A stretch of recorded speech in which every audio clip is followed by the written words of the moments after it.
Derek, you're on the Michael Berry Show. Welcome, sir. Hey, Mr. Berry, how you doing, sir? Fantastic. What you got, buddy? Man, I called you maybe a couple of months ago, and you said I was the nicest dude you probably ever talked to. I don't know if you remember that or not. What would cause me to say such a thing? Did you give away all your money or something? No, but I have. You know what? Lately, I've been giving money to charity, so forth and so on, doing my part, my due diligence as an American. And I'm sitting here listening to you, man, and your opinions. Everybody's tied to you. Man. You are hilarious with what you say, with your opinions, the way you put a take on them. But I have a serious question for you, sir. And before I ask you the question, just want to tell you just a little real quick thing, okay? I am an African-American man. I did take advantages of some of the programs that the president, now Barack Obama, put in place. Right. What part of Africa are you from? Sir? What part of Africa are you from? You know what? That's a good question. Me and my wife are trying to find that out now. Okay. I'm just curious. I love genealogy and everything. Right. I'm trying to find that out now, exactly what part that my tribe was from or whatever the case may be. My people are from South Africa. I know a lot about South Africa. If you end up finding out you're from South Africa, let me know. I'm something of an expert. Okay, yep. That might be cool. Yep. I mean, that might be true. The natural man was made in Egypt, so forth and so on. But really, Mr. Berry, I took advantage of some of the stipulations, some of the rules that the Republicans put in place for funding for schooling. I went to school to do my thing. Now I own my own business. And now it has come to a point to where I keep hearing Barack. What sticks out in my mind, sir, is that Barack is saying that he's going to make the wealthy pay a little more than what they do. And now I'm in that different tax bracket, and it has me on a tilt here who to vote for. Hey, I'm like the Republicans in the 80s. The rich get richer. I worked hard these last 4 years. I got my money. I got it in. I own my own business. I'm pulling in I have 4 employees that work under me, and I'm kind of tilted. And my question to you is, sir, what are you, and especially you, Mr. Berry, what are you going to do if Barack wins again? I mean, besides give you another platform for the next 4 years to talk about. But the way you dogging him, you know, it's like that team that you're betting on going to win, and you're hoorahing about, right. And all of a sudden the other team wins. What are you going to do, Mr. Berry, if Barack wins again?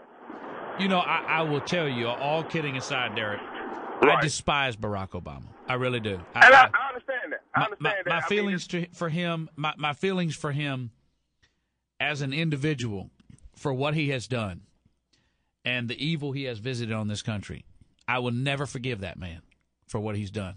The pain and suffering of people that will never have an opportunity. The military families who 6 months later got an auto letter from him.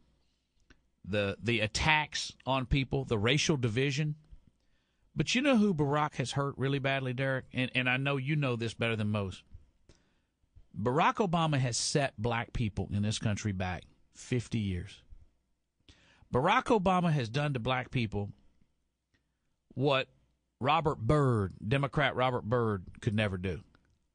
Barack Obama has hurt black people worse than any white man who hates black people ever could. Barack Obama has done more harm to black people than the Ku Klux Klan could ever hope to or dream to.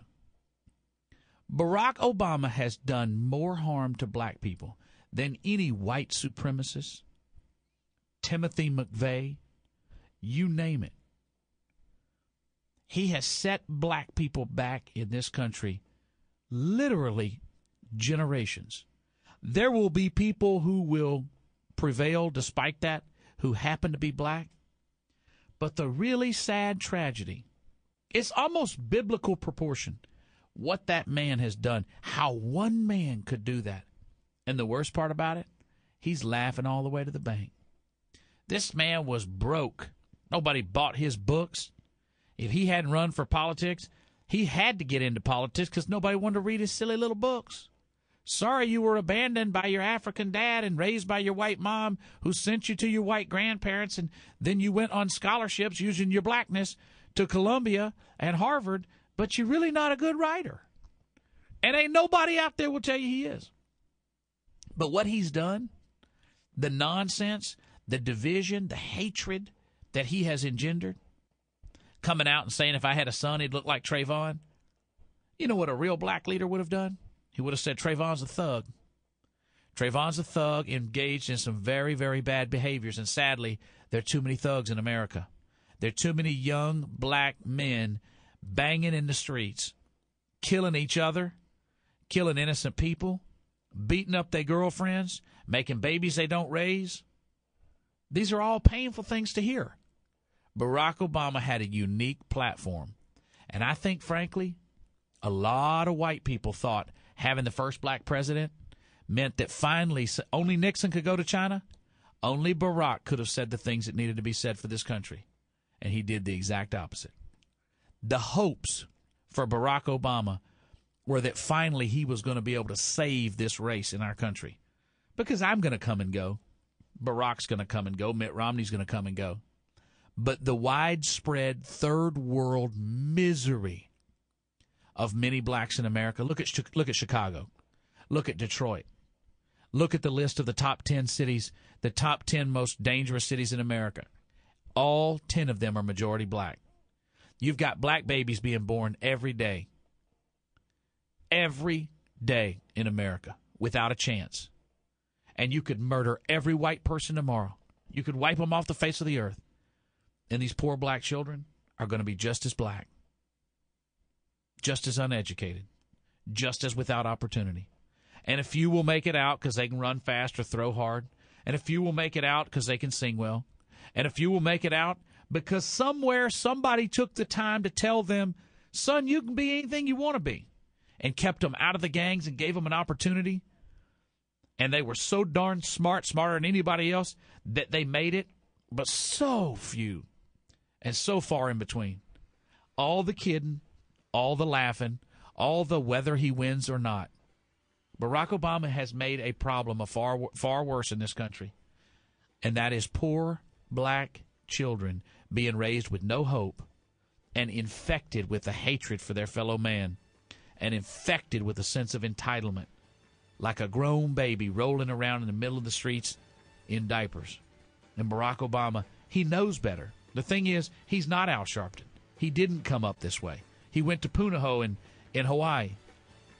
He knows better. He could have done better. He could have motivated people. And in fact, he endorsed that sorry culture of self-loathing.